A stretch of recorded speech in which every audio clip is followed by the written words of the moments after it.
Yuk. Assalamualaikum warahmatullahi wabarakatuh. Waalaikumsalam warahmatullahi wabarakatuh. Perkenalkan, saya Calam SPDI CGB Angkatan 7 Kabupaten Indramayu, PTD SDN 2 Kertamulia, Kecamatan Dengas. Dalam hal ini saya akan mewawancarai dua kepala sekolah. Yang pertama yaitu Bapak Sunali SPD, beliau adalah kepala sekolah PTD SDN 2 Kertajaya, dan satu lagi Bapak Dasmin SPD MMPD, beliau adalah kepala sekolah PTD SDN 1 Bongas. Untuk yang pertama saya akan mewawancarai Bapak Sunali SPD. Assalamualaikum Pak Sunali. Waalaikumsalam warahmatullahi wabarakatuh. Bagaimana Bapak kabarnya hari ini Pak? Alhamdulillah, saya masih diberikan kenikmatan iman Islam, sehat badan dan pikiran, sehingga masih bisa bertemu dengan Pak Calam di tempat yang mulia ini, yaitu tempat transparan ilmu. Kalau di agama itu ada masjid, atau di sini adalah sekolah, sama-sama tentang transparan ilmu. Oke, Pak Sunali, dalam hal ini saya akan mewawancari Bapak terkait tugas saya sebagai calon guru penggerak di modul 3.1 di bagian demonstrasi kontekstual terkait pengambilan keputusan berdasarkan nilai-nilai kebajikan sebagai pemimpin. Apakah Bapak sudah siap untuk diwawancari saya, Bapak? Insya Allah siap. Oke, terima kasih Pak. Sebelumnya, baiklah Pak Sunali, wawancara kali ini yang akan saya gali mengenai pengambilan keputusan yang Bapak lakukan dalam menangani kasus-kasus yang berada di sekolah Bapak, yang bersifat dilema etika, yaitu dua hal yang sama-sama penting, dua hal yang sama-sama benar, namun saling bertentangan. Dalam hal ini Bapak bisa menjelaskan kepada saya bagaimana Bapak dalam menghadapi kasus-kasus tersebut. Baiklah, Pak Calam sebagai calon guru penggerak angkatan 7 di tingkat Kabupaten Indramayu, sedikit saya akan menjabarkan tentang dilema etika, yaitu sama-sama saling membutuhkan. Sebagai contoh, saya ambil kebijakan mengenai kemarin ini, baru-baru ini kami dapat informasi dari pihak BRI, terutama BRI Unit Marga Mulia. Saya pribadi untuk menanyakan anak-anak yang dapat PIP, Pak. Oh iya. Ya, Bantuan program Indonesia Pintar. Cuman kalau tidak kita sampaikan atau berikan, kita salah juga, karena sudah ada datanya. Kalau saya berikan juga dilema juga. Kenapa? Karena anaknya sedikit belum rajin.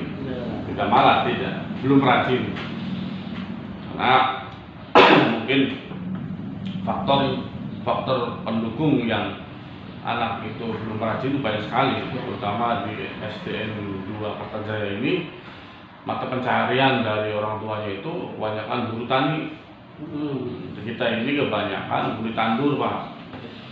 Ya, jadi orang tuanya pergi setelah subuh, anaknya masih tidur, Pak.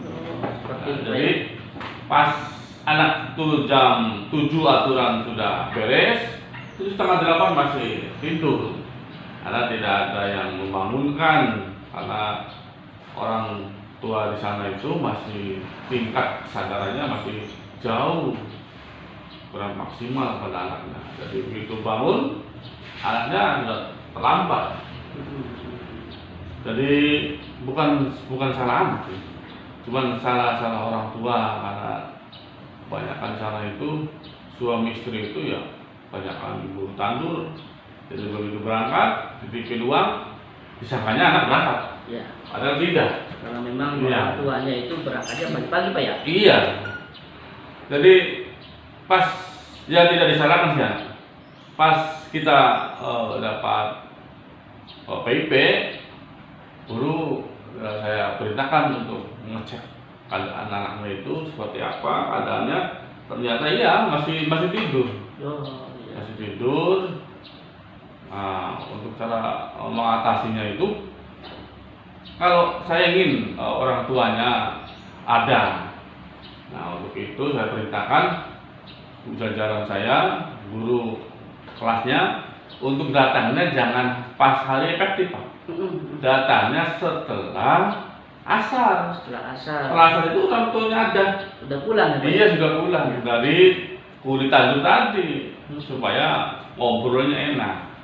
Kenapa? Loh, anak bapak ini dapat PIP, tapi kerajinannya masih jauh. Jadi saya ingin kira-kira bapak jangan fokus pada mata saya dan bapak, tapi sama-sama dengan pihak sekolah untuk mengantarkan anaknya supaya sukses di dunia pendidikan itu, Pak. Oke. Baiklah Pak Sunari. Begini Pak, ketika Bapak menghadapi sebuah kasus yang semacam itu, berarti memang itu adalah kasus dilema etika, Pak. Karena memang iya.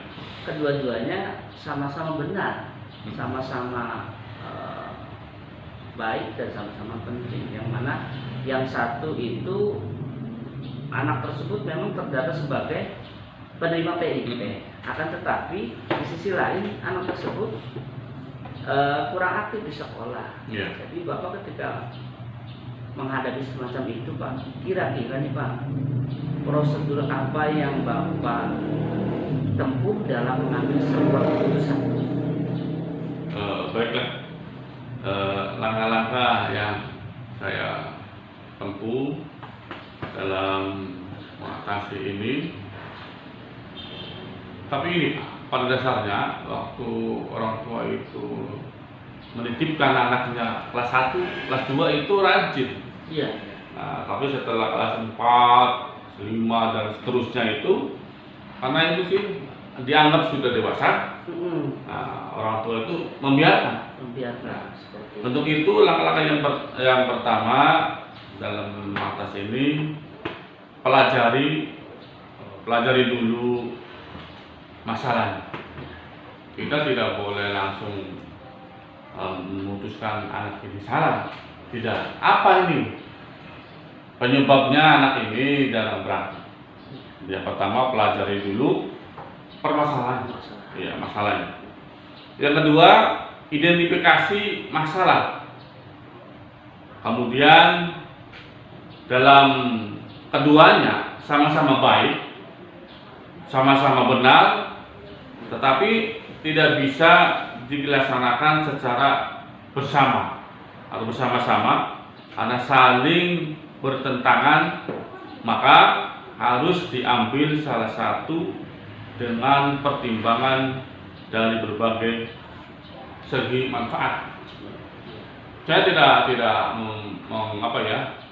langsung menyalahkan orang tua. Orang tua juga benar. Kenapa? Beliau ingin mencari uang demi mensekolahkan anaknya. Anak juga benar. Ya, dia ingin dapat pendidikan, cuman kekurangan ini komunikasi. Ya. Aturan bangun, aturan berangkat, karena orang tuanya sudah berangkat duluan, akhirnya terlambat. Gitu.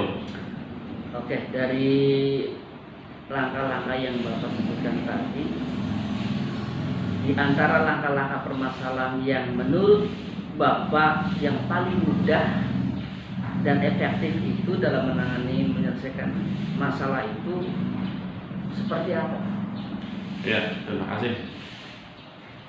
Terutama begini Pak Salam, dalam mengatasi hal seperti ini kita tidak bisa lepas dari teman sejawat, atau baik guru, atau komite, atau pihak desa. Iya. Saya pribadi selalu berkomunikasi seperti dengan komite, dengan pemerintah desa. Kenapa?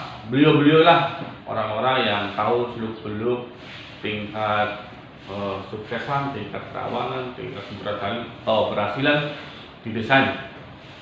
Jadi kita tidak boleh menyalahkan. Nah, terutama untuk warga sekolah, saya pribadi, saya tekankan aktifkan absen. Ya, selalu dicek. Dan kalau berapa ini siswanya. Yang kedua, kalau tidak berangkat 1, 2, 3, kita aktifkan kunjungan rumah. Ya, kunjungan rumah, datangi. Ya, datangi. Kalau di Kertajaya itu saya perintahkan kalau orang tuanya tidak ada,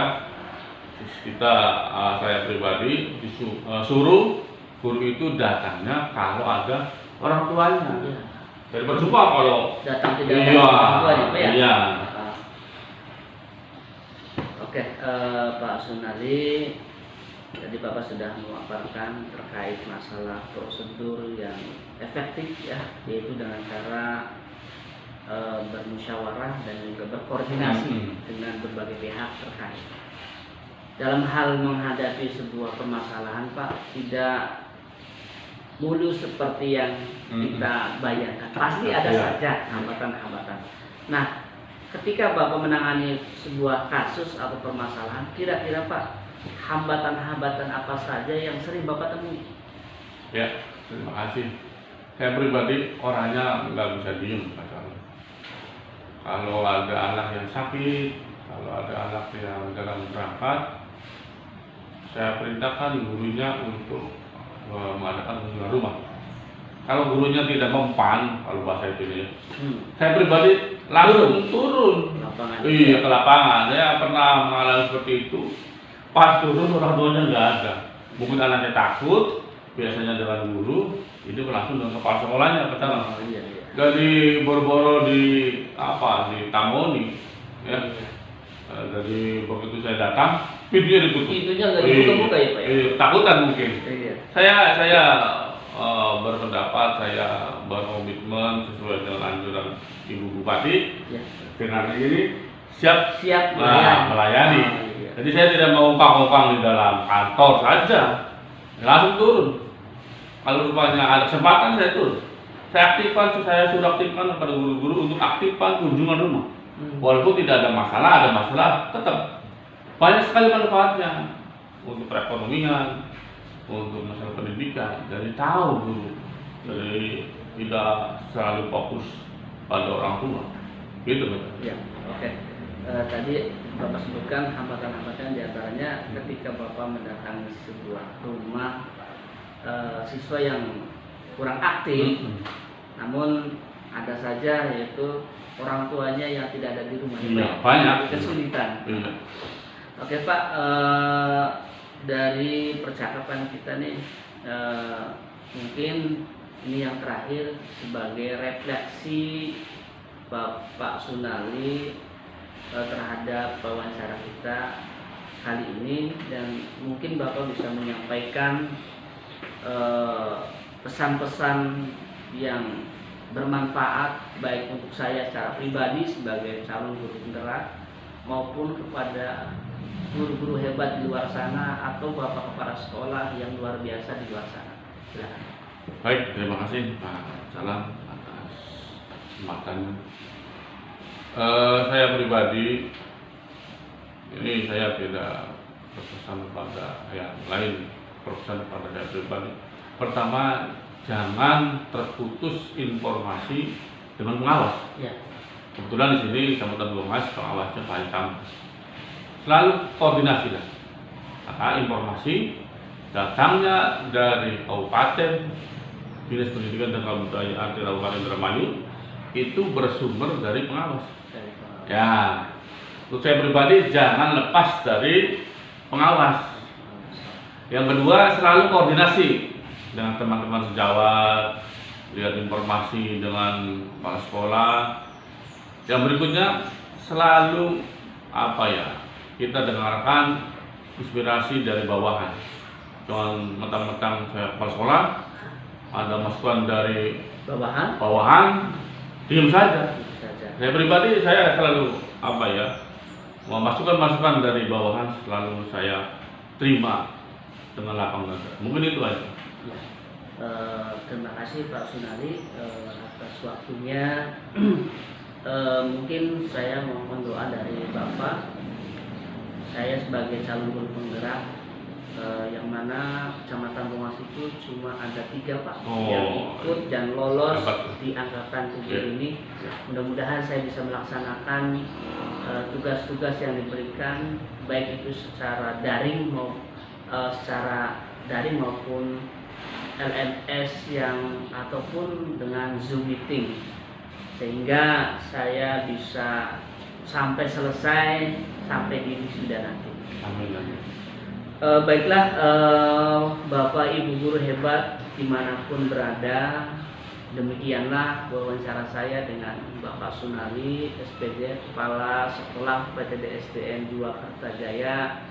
Luar biasa, sangat menarik apa yang tadi Bapak Kepala Sekolah sampaikan, dan mudah-mudahan ini sebagai bekal saya ketika saya diangkat jadi kepala sekolah. Amin. Terima kasih semuanya. Saya akhiri. Assalamualaikum warahmatullahi wabarakatuh. Waalaikumsalam Pak.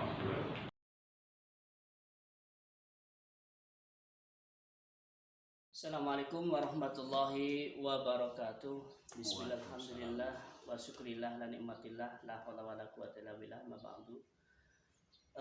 CGP hebat dimanapun berada, saya Carlam SPDI CGP Angkatan 7 Kabupaten Indramayu PTD SDN 2 Kertamulya akan mewawancarai Bapak Kepala Sekolah yang kedua.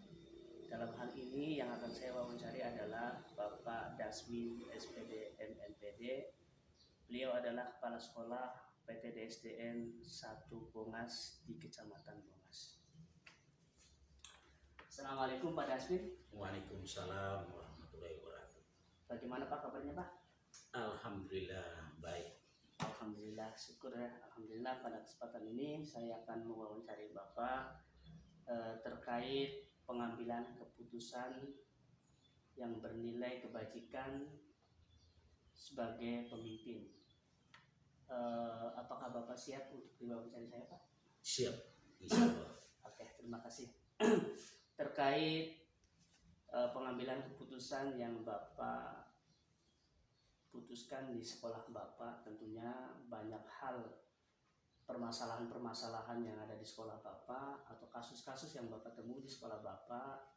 Dalam hal ini Bapak bisa menjelaskan kepada saya berkaitan dengan permasalahan atau kasus dilema etika, yang mana dilema etika itu adalah dua peristiwa yang sama-sama penting, sama-sama benar, akan tetapi saling bertentangan. Oleh karena itu, bangga Bapak untuk menjelaskan kepada saya. Terima kasih Bapak Carlam SPD. Saya akan mencoba menjawab wawancara Bapak. Sebetulnya permasalahan di SD kami itu banyak. Cuman saya ambil salah satu contoh gambaran, terutama program pemerintah, yaitu adanya ANBK. Di mana ANBK itu sangat penting yang harus dilaksanakan sebagai program pemerintah. Masalahnya adalah kita kurang sarana, terutama MBK itu berbasis komputer, itu kurang, artinya tidak ada komputer, hanya satu yang saya punya di SD kita itu. Nah, ketika Bapak dalam menghadapi situasi yang seperti itu, sekolah yang minim akan sarana dan prasarana. Bagaimana tindakan Bapak sebagai kepala sekolah untuk mengambil keputusan dalam hal tersebut?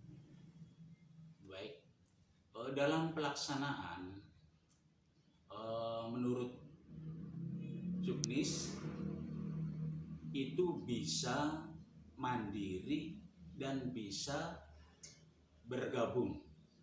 Nah, tentu saja karena sarangnya kurang, kita ambil yang bergabung dengan SD lain yang sudah lengkap sarananya, memadai, artinya bisa melaksanakan MBK sendiri, kita ikut bergabung. Itu mungkin bisa untuk mengatasi masalah yang belum ada sarana seperti komputer yang belum ada. Oke, baik Pak Dasmin. Tentunya hal itu memang harus dilaksanakan Pak ya. Ya. Karena memang adalah program pemerintah, sementara sekolah Bapak belum mendapatkan bantuan yang berupa IT, alat untuk ujian anak dengan sistem online.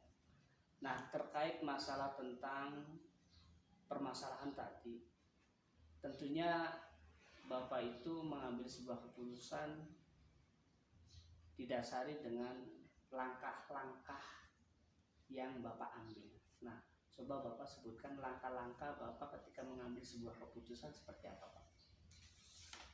Baik. Pertama kita musyawarahkan dulu dengan guru-guru, terutama guru kelas yang siswanya ikut dalam AMPK. Nah, setelah kita berembuk dengan guru-guru, juga kita jangan lupa kita mengundang komite agar diketahui bagaimana pelaksanaan BK di SD kita ini. Terus setelah itu kita menghubungi SD lain atau sekolah lain yang akan ditumpanginya, Ya. minta persetujuan. Itu langkah-langkahnya. Kemudian Pak, dalam mengambil sebuah keputusan tentunya tidak semudah membalikan sebuah telapak tangan. Tentu ada hal-hal yang mungkin menghambat keputusan Bapak tersebut. Coba bagaimana Bapak dalam menangani hambatan-hambatan yang ada ketika Bapak mengambil keputusan seperti itu?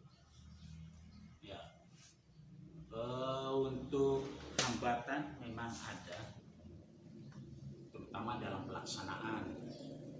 Ya, kita itu dalam keputusan sebetulnya harus berkoordinasi dengan pihak sekolah yang mau ditumpangi, misalnya siap tidak atau menerima tidak untuk ditumpangi oleh siswa kami.